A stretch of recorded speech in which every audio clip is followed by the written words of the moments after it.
So definitely going to be talking about the idea of why can't I lose weight? Definitely talking about things that stack the odds in your favor, as well as things that we do that stack the odds against us. Does anybody know what their maintenance calories are? I've been trying to Somewhere, go with 1,500. somewhere above 2,000. Okay. Yeah. So I can tell you, well, before I even go into mine, yes, I'm a guy, so there's a difference. But the biggest difference is how much muscle mass somebody has. So don't pay attention, like, hey, why does he get to eat so much?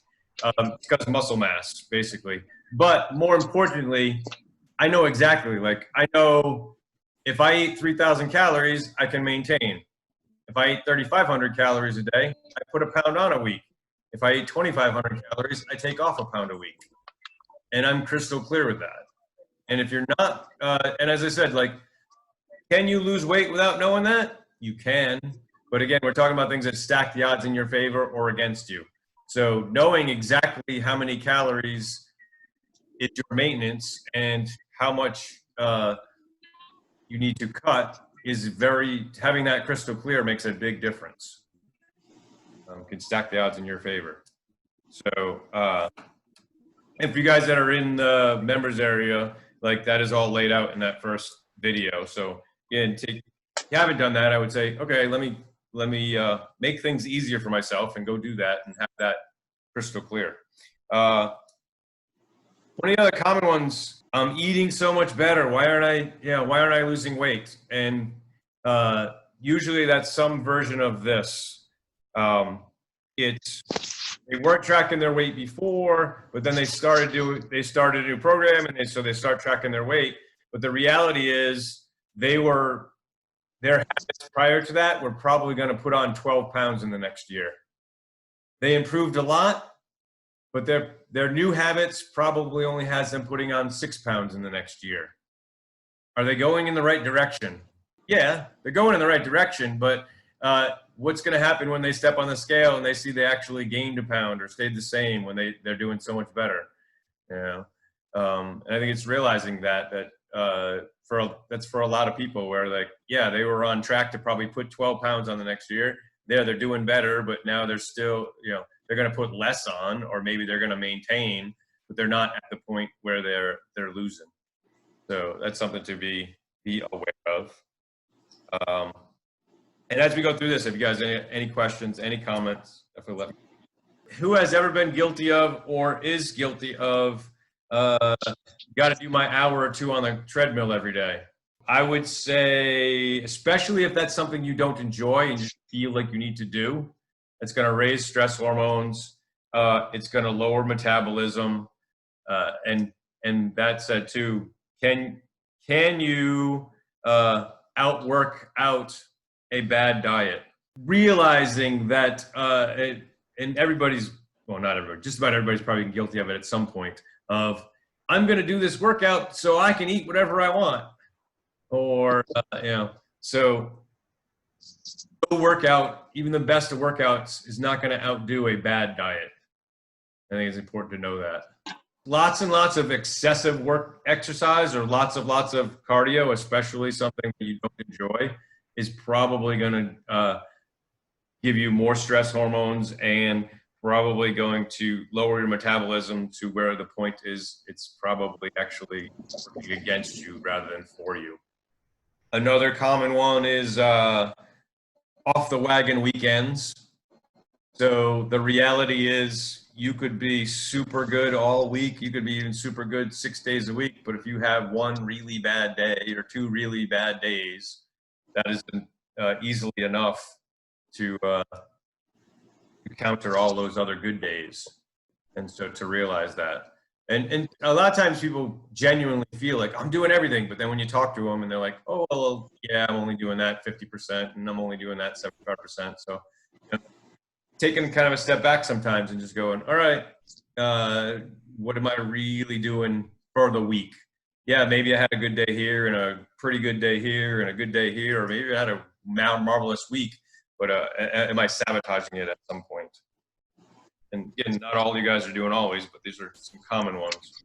when you, for you guys that are in the members area, when you look and say, okay, let me cut my calories by like 25%, that is purposely so. Like when we cut much more than that, two things tend to happen.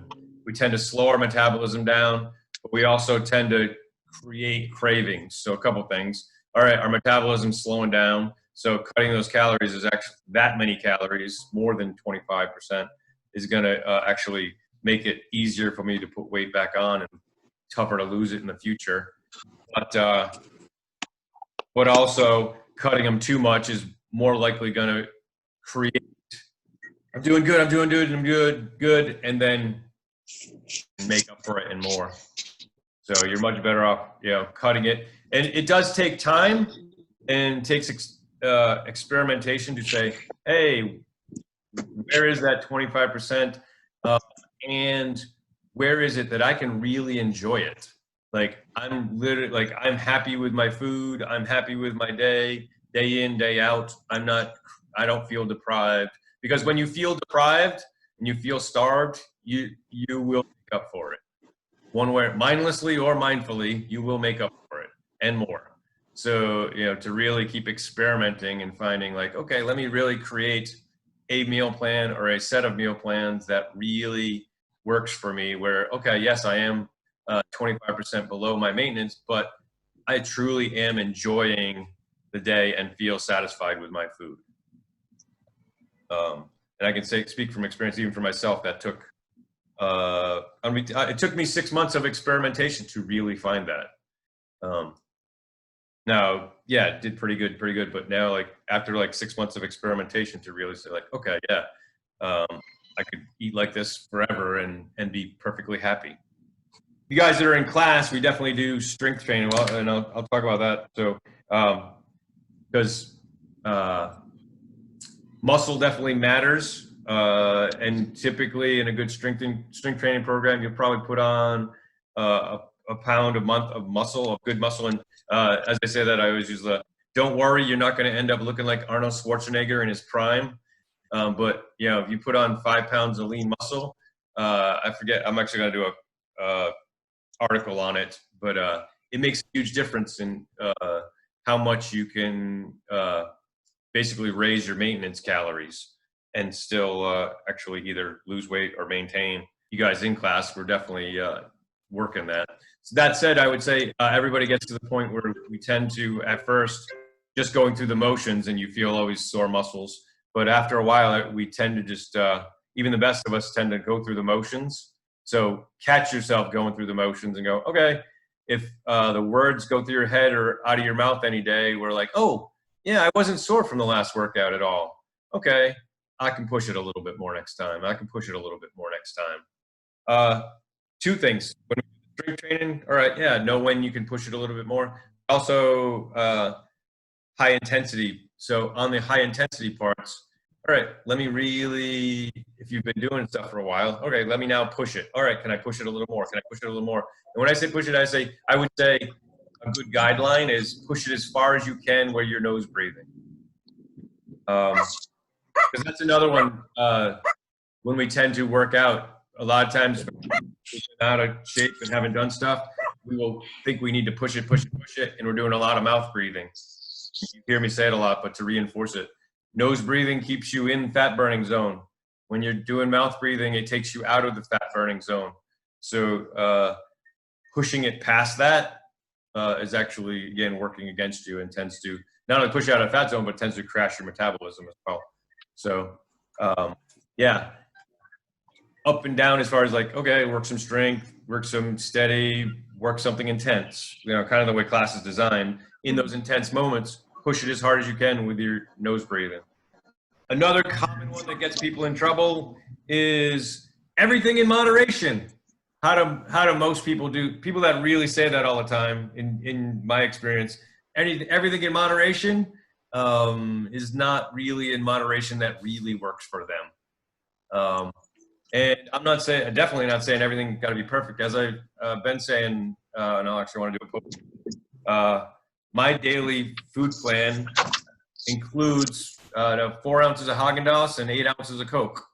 But I am getting 100% of my nutrition, which most people are getting 50% of their nutrition.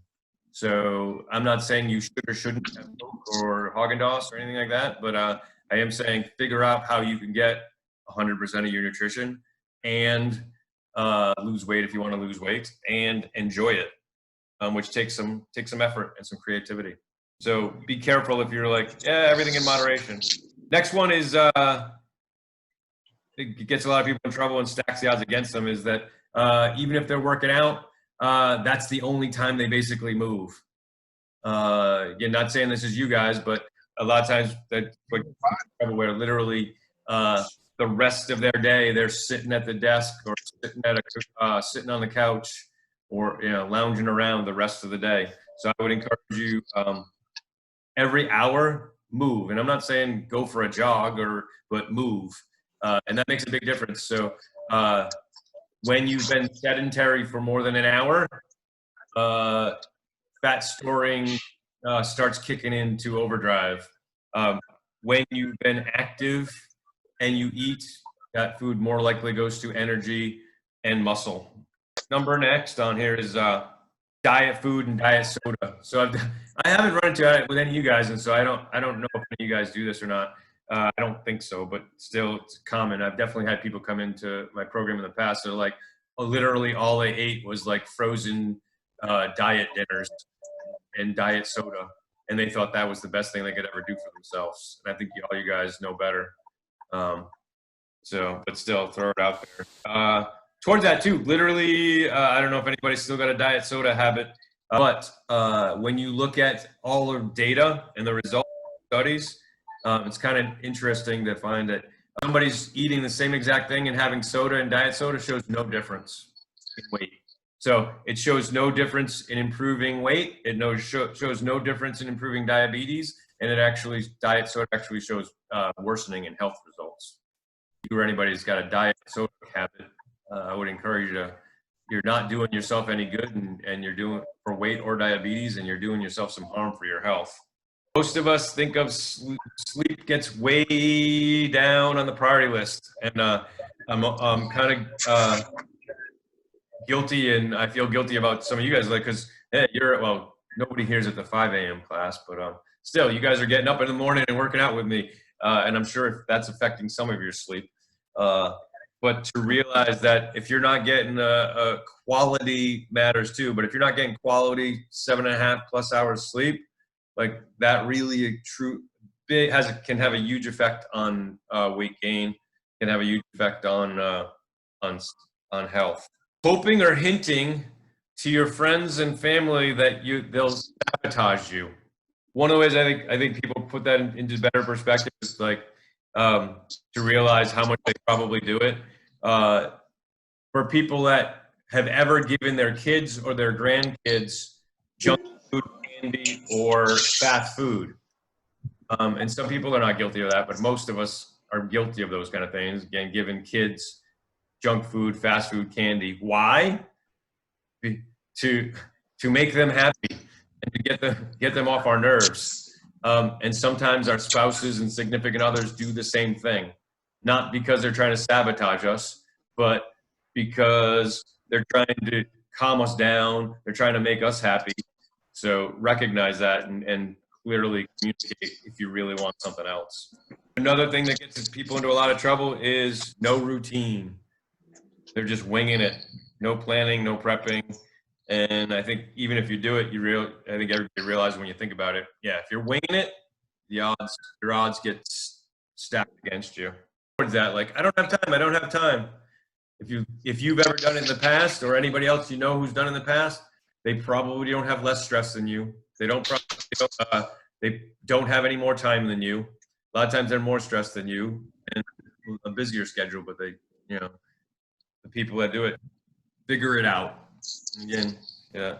I don't have any magic bullets, but yeah, put the time in, figure it out, make it work for you. Another one is comparing to others. Like, oh, they're doing that. Why aren't I? And getting upset about it when everything's different, And even if you're thinking everything's the same, it's everything about their life's different. Everything about their journey and their health and fitness is different. So you're going to be different than theirs. And so comparing yourself to your potential. Another one, stacking your odds in your favor. And this has worked for me too. Well, I can tell you. Mini habits. And a lot of times, if people haven't really gotten into it, there's 3 books out there, and they're all amazing, but the principle's the same. Mini habits, there's tiny habits, and there's atomic habits. And it can be applied to food or other things. But it's basically, in a good way, tricking our brain. When you try to change, most people are not successful with that. And that said, there's been plenty of times where I've done that and been successful, and maybe you have too, but I would say if you've tried something and once, twice, whatever, and tried to jump in and try to change everything and it didn't work for you, realize that most people do much better changing one little thing, one little thing, one little thing. And so an example would be just smaller plates, smaller containers. So for me, I switched everything. I used to be in 2-quart bowls, and now everything's in 2-cup bowls. And I know a lot of times people don't believe it, but there's enough studies. Basically, we have been trained to eat whatever's on the plate, whatever's in the container. So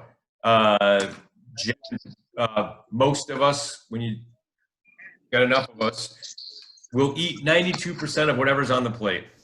So no matter what size the bowl is, no matter what size the plate is, well, on average, we'll eat 92% of it. So if you do nothing more than just say, okay, I'm just going to eat out of smaller containers, smaller bowls, it makes a huge difference. Like I said, I've been talking to you guys, I still grab the 14-ounce Haagen-Dazs, and I'd eat the whole thing. And again, this doesn't work every time for everybody. I can understand that, and I've been there. But now just splitting that up, and now I put it in a 4-ounce bowl, and I have the 4 ounces of it. I'm just as happy. I'm just, eat a 4-ounce bowl of it or eat a 14-ounce bowl of it. I'll do both, but I'm just as happy eating the smaller one. Another one, you were talking about it, Lena, mindless eating. So one of the things is not eating in front of screens or not eating in the car. Now, there's always times where you're you're going to do that, but when you look at if you did nothing but say, I'm not going to eat in the car, I'm not going to eat in front of a screen, the average person drops, it's something like 5 pounds a month doing just that. Again, everybody's a little different, but when you look at it, just because of the way we eat mindlessly in the car and we eat mindlessly in front of screens, the average person, it's a huge difference if you change nothing but that. Another one is short-term goals versus long-term goals. For somebody that say, I'll give you an example. Somebody's all right, I got to lose 50 pounds. Great, but if all you're focused on is the 50 pounds, you're probably going to get sidetracked somewhere along the way. And versus, okay, yeah, I got to lose 50 pounds, but let me lose 10 pounds. And again, make that relative to whatever wherever you are. Break it up however it makes sense for you.